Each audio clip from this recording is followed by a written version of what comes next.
الحمد لله العلي العظيم والصلاة والسلام على رسوله النبي الكريم وعلى آله وأصحابه الذين نالوا منه الفيض العظيم. سبحانك لا علم لنا إلا ما علمتنا إنك أنت العليم الحكيم. رب اشرح لي صدري ويسر لي أمري واحلل عقدة من لساني يفقه قولي. اعوذ بالله من الشیطان الرجیم بسم الله الرحمن الرحیم. بیا د هغې نه وروسته تفصیل شروع شي. نقشه اجمالي په ذهن کې پرته وي، د هغې نه وروسته تفصیل شروع شي. او مسله هم دا ده چې ان التفصیل بعد الاجماع اوقع فی الذهن، چې کله اول اجمال او بیا تفصیل راشي، بیا د ذهن کې دا خبره پرته وي، دا ترې نه وځي. نو چې هر کله قرآن نازل شو په محاوره د خلکو کې لابودي وي د یو مقدمین، د یو خاتمین او د یو مطالب، دویم مطالب دریم خاتمه. راشي دلته په دې قرآن عظیم الشان کې د سورت فاتحې نه شروع واخله تر یا ایها الناس اعبدوا د سورت بقرې تر دقه آیته پورې، یا ایها الناس اعبدوا پورې، دا مقدمه ده. دا څه شی ده؟ مقدمه ده. او د یا ایها الناس اعبدونا تر سورت اخلاص پورې دا مطالب دي. د سورت اخلاص نه تر آخري سورت پورې دا خاتمه ده. دا ټکي زده کړه. او دا څومره اسانه خبره ده. که تعالی څوک ته پوښتنه کوي چې ماته د قرآن چې کوم دی اجمالي نقشه وایي، قرآن کې څه دي ته ورته وایي، یو پکې مقدمه ده، یو مطالب دی، یو خاتمه ده. د اول نه تر یا ایها الناس اعبدوا پورې دا څه شی دی؟ مقدمه ده. او د یا ایها الناس اعبدوا نه تر سورت اخلاص پورې، قل هو الله احد پورې، دې کې مطالب دي. او د هغې نه تر اخره دا خاتمه ده. نو تا ته د قرآن چې کوم دغه نقشه معلومه شوه. اوس راشئ په دې مقدمه کې د دریو ډلو ذکر دی: خالص مؤمنان، خالص کفار او منافقین. په دې مقدمه کې څو ډلو ذکر دی؟ د دریو: خالص کفار، خالص مؤمنان او منافقین. راشي اول ډله مؤمنان دي. په سورت فاتحه کې د انعمت علیهم دا څوک دی وایا؟ منعم علیهم مؤمنان. غیر المغضوب علیهم دویمه ډله، ولا الضالین دریمه ډله. او راشي سورت بقره کې د الف لام میم ذالک الکتاب نه راواخله ته اولئک علی هم المفلحون پورې. دا خالص مؤمنان د هغې 15 صفتونه. د ان الذین کفروا ته ومن الناس پورې خالص کفار. او د ومن الناس نه تر ان الله علی کل شیء قدیر پورې منافقین. او د هغې 10 صفات. نو مقدمه کې څو شی ذکر دي؟ درې ډلې: خالص مسلمانان وایا، خالص کفار او بل منافقین، او د هغې صفتونه. او بیا د یا ایها الناس نه وروسته شروع شیخه هلته بیا خپلې سلسلې دي. عبادت دی، دا دعوه د صورت ته. او بیا وروسته پسې دلایل ذکر کوي. بیا پکې د عباداتو ذکر دی، د اعتقاد عقیدې ذکر دی، وایي په خبره. بیا پکې د معاملاتو ذکر دی، بیا پکې د عقوباتو ذکر دی، بیا پکې د آدابو ذکر دی. ټول سورت بقره په هغې به ستا علم راشي چې دې کې مسله د مانځه ده، په دې کې مسله د زکات ده، په دې کې روژه ده، په دې کې جهاد دی، په دې کې حج دی. د حج اقسام، د حج چې کوم دی، د حجاجو اقسام، دا ټول به په سورت بقره کې تا ته راشي. څه ناڅه پوه شوئ؟ که خیر په سورت اخلاص نه چې آخر کې واخلي، سورت اخلاص کې انشاءالله که خدای پاک ورته په خیر ورسولو، هلته به تاسو د سورت اخلاص په خاتمه پوه شئ چې خاتمه کې څه دي. د ټول قرآن عظیم الشان د موضوع په لحاظ سره یو قول دا دی چې موضوع توحید دی. په ټول قرآن کې چې کوم دی د توحید نه بحث کېږي. د چا نه بحث کېږي؟ د توحید. یا به ووایو چې د انسان نه بحث کېږي. که انساني موضوع یو، که توحید یو، که قرآن یو چیز دی. او راشي په صورت اخلاص کې توحید په کامل طریقې سره ذکر دی. او په آخري 2 سورتونو کې تعوذ دی. خاتمه باندې پوه شئ؟ خاتمه څه ته وایي؟ چې مخکې په مطالبو کې بعضې ټکي لږ پاتې د هغې تفصیل بیا هلته را ذکر کېږي. دا یو موضوع زده کړه دا خبره چې قرآن نازل دی په محاوره د خلکو او په محاوره د خلکو کې لابودي وایه د مقدمې او د مطالب او د خاتمې. هر مصنف چې کتاب لیکلی نو اول کې مقدمه وي، دویم مطالب وي او درې کې صحیح خاتمه وي. نو قرآن عظیم الشان هم په محاوره د خلکو نازل دی. نو په دې قرآن کې یو مقدمه ده، یو مطالب دی، یو خاتمه ده. وایا دا ابتدا نه راواخلي تر یا ایها الناس وعبدوا پورې دا مقدمه د قرآن ده، دې کې مقدمه ذکر ده. او د یا ایها الناس نه د سورۃ اخلاص پورې دې کې وایي مطالب دي. مطالب خو پیژنې کړه، مقاصد تاسو به خامخا کتابونه ویلي، هدایت النحو تاسو ټول ویلي، هغه درې مقاصد ذکر کړي کړي. اول کې مقدمه او بیا اخر کې څو درې مقاصد، اخر کې بیا خاتمه. مرفوعات او منصوبات او مجرورات دا درې مقاصد، بیا وروسته تفصیل ذکر.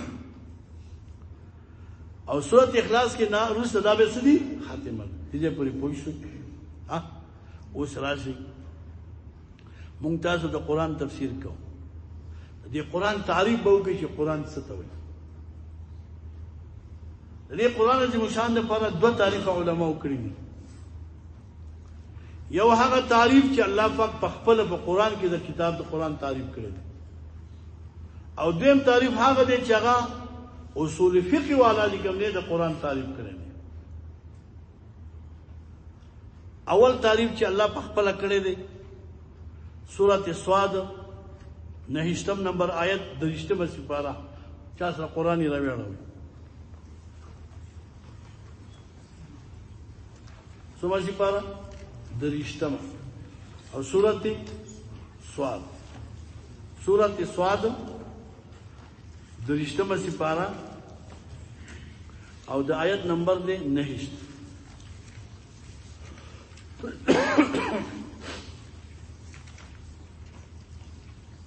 روام لو 30 سپاره سورۃ صاد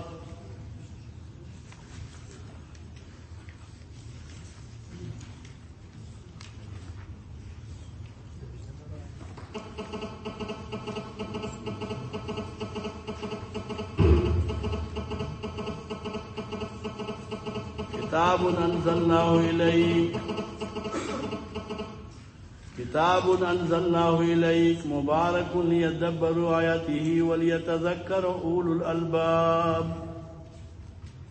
سورة صاد 30 سپاره 9 نمبر آیت. كتاب أنزلناه إليك مبارك ليدبروا آياته وليتذكر أولو الألباب.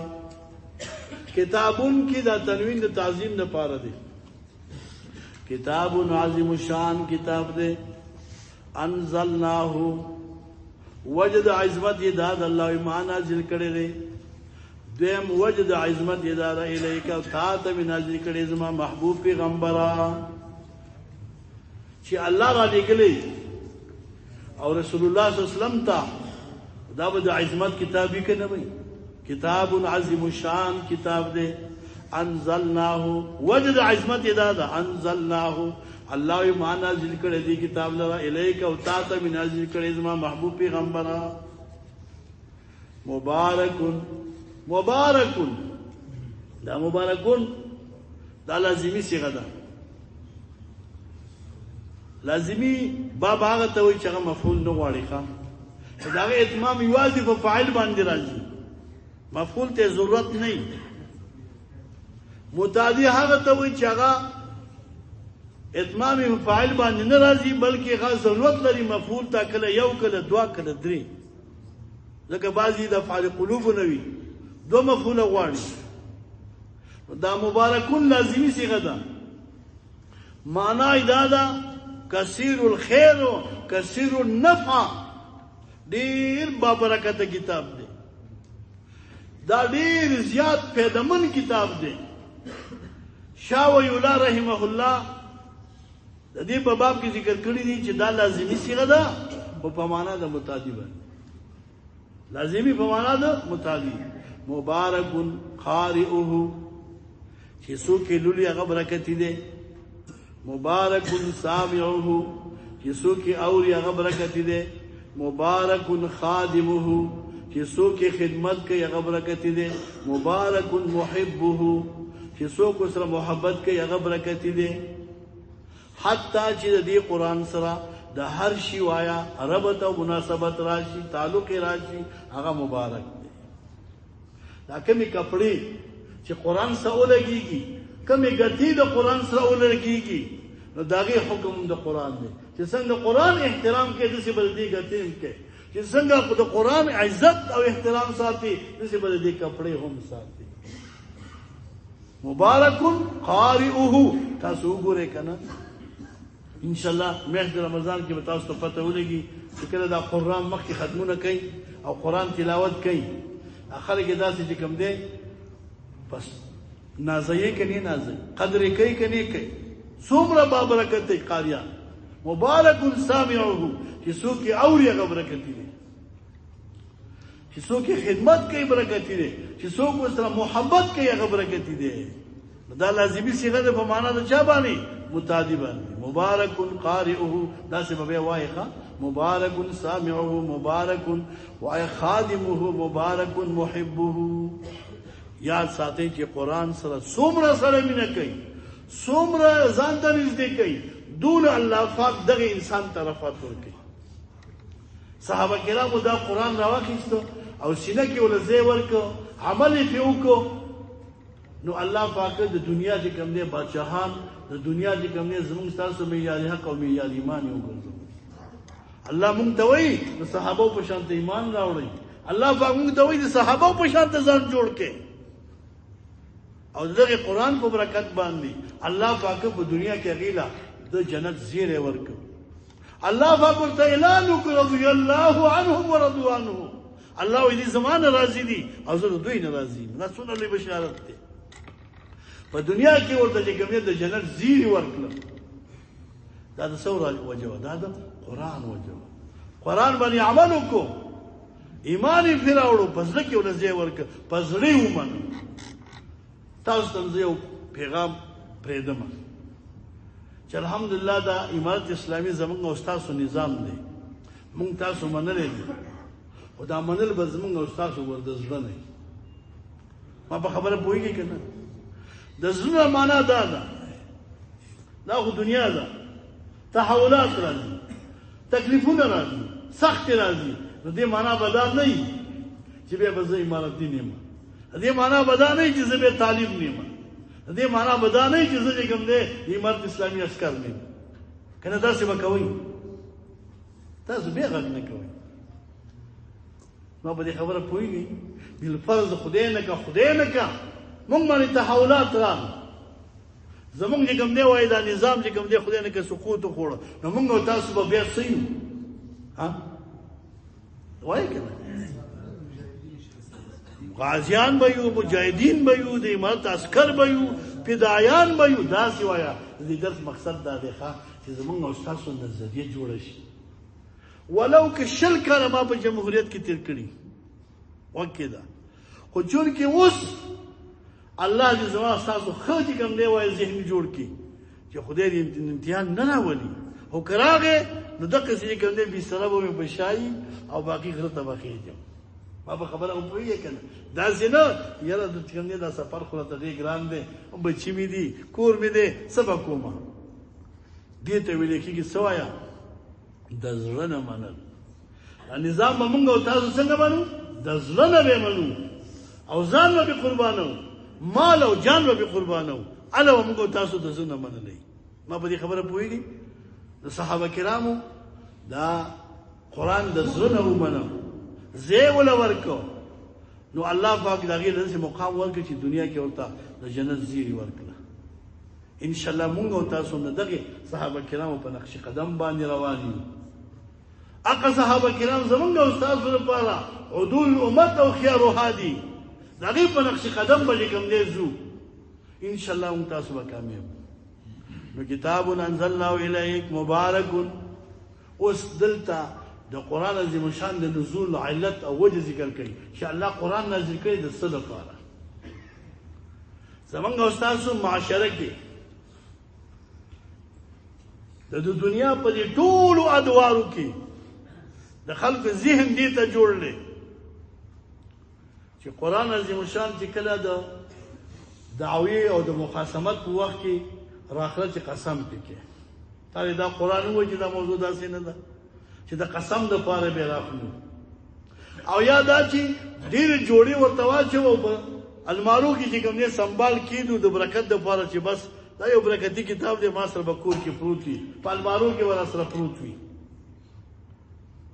دې خبره پوي کنه مونږ تاسو صرف کوم نه د برکت د پاره او یا د قسم د پاره او یا سیم دا چې بس د خدای کتاب دی او بس موږ سره پروت دی نه الله د دې لپاره نه دی را لګلې الله پاک دا یو انقلابی کتاب را لګلې دی دا یو غیرتی کتاب دی په موتا کې به غیرت را پیدا کی موتا کې به انقلاب راولي په دې ملک کې به انقلاب راولي په کور کې انقلاب راولي په خاندان کې انقلاب راولي په دې ټول دنیا کې انقلاب راولي ما په دې خبره خو پوهیږئ نو هغه په علت الله ذکرین لیدبروا آیاته لیدبروا معنا دا لیتفکروا علامہ علوسی رحمه الله تفسیر روح المانی دا زمونږ استادو حنفی تفسیر دی ښا په دې تفاسیرو کې بعضی هغه چې هغه د امام ابو حنیفه رحمه الله د مذهب چې کوم دی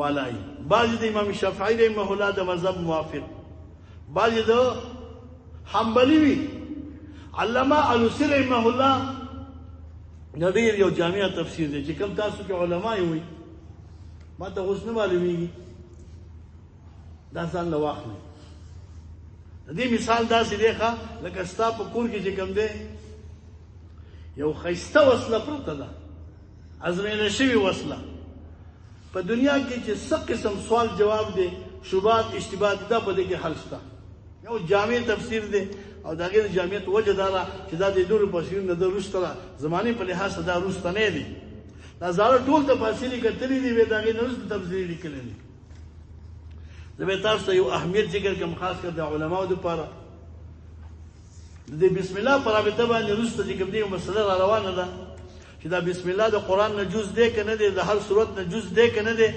او د حکم سره په مانځ کې نو د امام شافعی رحمه الله مسلک دار چې دا د سورۃ فاتحه هم جز دی او د هر صورت هم جز دی او وای به خامخا چې کوم دی حافظ قرآن وینو په زور دی د امام ابو حنیفه رحمه الله مسلک دا دی چې دا بسم الله د قرآن نه جز دی د هر صورت نه جز نه او د فاتحه هم جز نه دی دی وجه موږ تاسو چې کله قرات کوو نو بسم الله وایو خو پټه وایو ښکار نه وایو اما دا یو پیری به حافظ قرآن په زور وایي حافظ قرآن چې کله د روزي ختم کوي یو پیری به د بسم الله په زور وایي د دې لپاره چې د سامعینو د ختم پوره شي دغه د قرآن نه خو جز دی امام رازی رحمه الله په خپل تفسیر کبیر کې د دې مسلې لپاره 14 دلایل ولي سو 14 دلایل ذکر کړی دي چې دا سورته د بسم الله د سورته فاتحه نه جز دی دغه هغه شافعي مسلک دی امام علامه علوسی رحمه الله د امام رازی رحمه الله د 14 دلایل نقل کړی دي په خپل تفسیر کې او دا غوښنه جوابونه کړی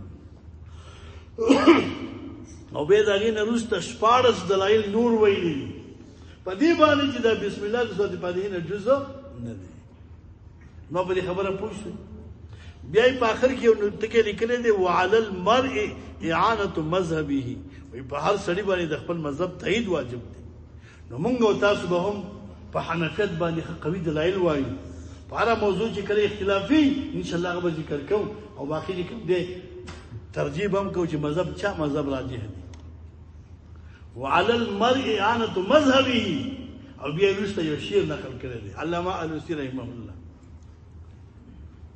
اشیر داسې نقل کوي اذا لم تر الهلال فسلمي اناس راوه بالابصار امام رازی رحمه الله ته ویلي دي وای امام رازی آیات ساتيخه کوم نوم واخیستو دې معنا بدا نه چې موږ د امام رازی کوم د عظمت ذکر نه امام رازی ډیر لوی شان لري ډیر لوی مقام الله ورکړي چې کوم تفسیر لیکل دي په کومه جبه لیکل دي هر سره به پویږم نه هغه خپل مقام خدای ورکړي دي خو علامه علوسی ورته وایي امام رازی اذا لم تر الهلال فسلمي لاناس راوه بلا بصواري وای چې کله ستاسو سترګې کار نه کوي او میاشت ته نه ښکاري زما په سترګې ویني نو په دې خبره تاسو پوه شئ نو دا علامه الوسیری رحمه الله داسې یو جامع تفسیر دی کوم علما چې فارغین وي او خدای په وس درکړي د مطالعه د خامخا د تفسیر ځان نه واخلي په دې کې ډېر لږ چې کوم دی څه شته ډېر څه پکې دي چې کوم ځای کې یو وروستی روایت راځي انشاءالله کې د تفسیر کوم وخت خبره بیا نه اوږده کېږي دې تفسیر د دې آیت معنا کړي لیتفکروا فی آیاته لیدبروا څه معنا لیتفکروا فی آیاته الله قرآن لا لګلې دی د پاره تفکر چې مونږ تاسو په دې قرآن کې تدبر او تفکر وکړو تدبر معنا د علم حاصلول چې دې باندې ځان پوه کړو په دې وایي تفکر وکړو چې دې آیت نه څه مقصد دی د دې آیت کوم دی د صرف پر الله نازل کړی دی زمونږ نه د آیت څه غواړي لیدبروا آیاته وليتذکر اولو الالباب لیتذکر معنا علماء لوسی کړي دا لیتعظا چې مونږ تاسو دې نه فن واخلو عبرت کې واخلو نو قرآن الله پاک د تدبر او د تفکر د پاره نازل کړي الله پاک قرآن د نصیحت او د وعظ د پاره نازل کړي دی چې دنه فن واخلي لیتذکر اولو الالباب اولو الالباب الباب جمع د لب ده لب خالص عقل ته وي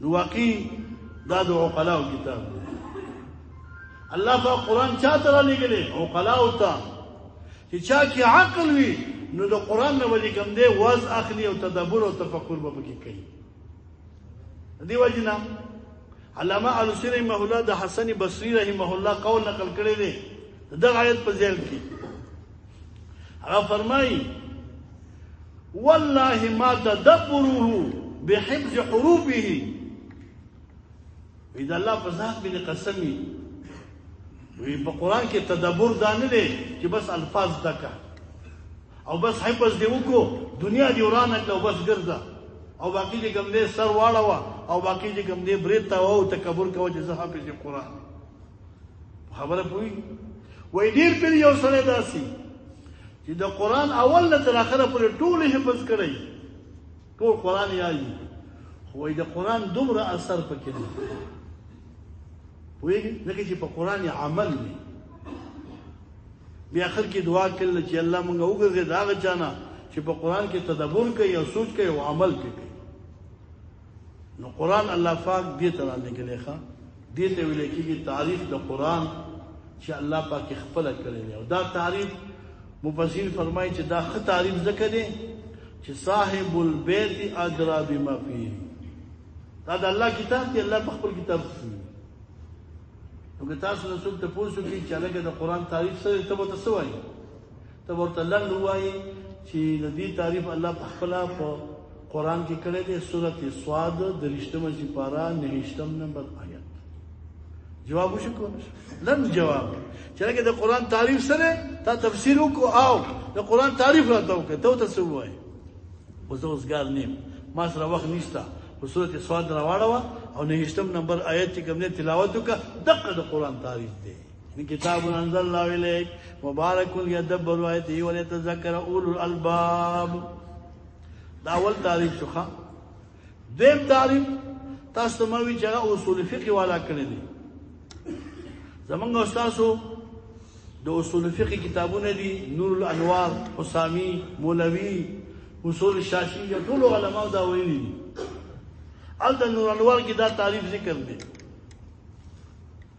چې کتاب قرآن چاته وایي هو الكتاب المنزل هو الكتاب المنزل دا هر کتاب دی چې نازل شوی دی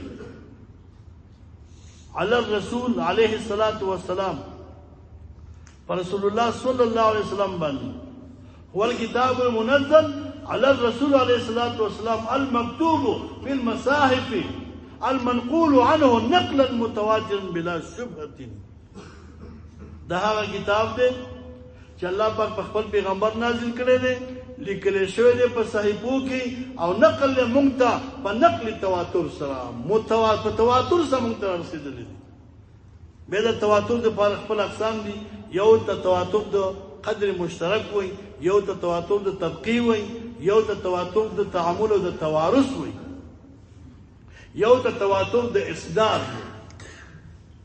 د تواتر څلور اقسام دي. یو ته تواتر د اسناد. اسناد څه معنی؟ لکه حدیث مبارک چې داسې ابتدا کې دون راویانو نقل کړي، بیا په من کې، بیا په آخر کې چې په هغې باندې هیڅ قسم د ګمنې اشتباه د دروغو نشي راتلی، دونه ډېرو راویانو نقل کړي. دې د تواتر د سند وایي. یو تواتر د طبقې دی چې طبقتن عن طبقتین مونږ ته راغلی وي. لکه دا قرآن دی، زمونږ او ستاسو نه مخکې چې کوم خلک وو هغو خلکو هم دا وي چې دا قرآن دی، مونږ او تاسو هم وایي دا قرآن دی. دا وروستني خلک هم تر قیامته پورې دا سلسله جاري ده. د صحابو زمانه کې هم دا قرآن، تابعین تبع تابعین ایمو ټول زمانه کې د دې ته طبقتن بعد طبقتین وایي، دې ته تواتر د طبقې وایي.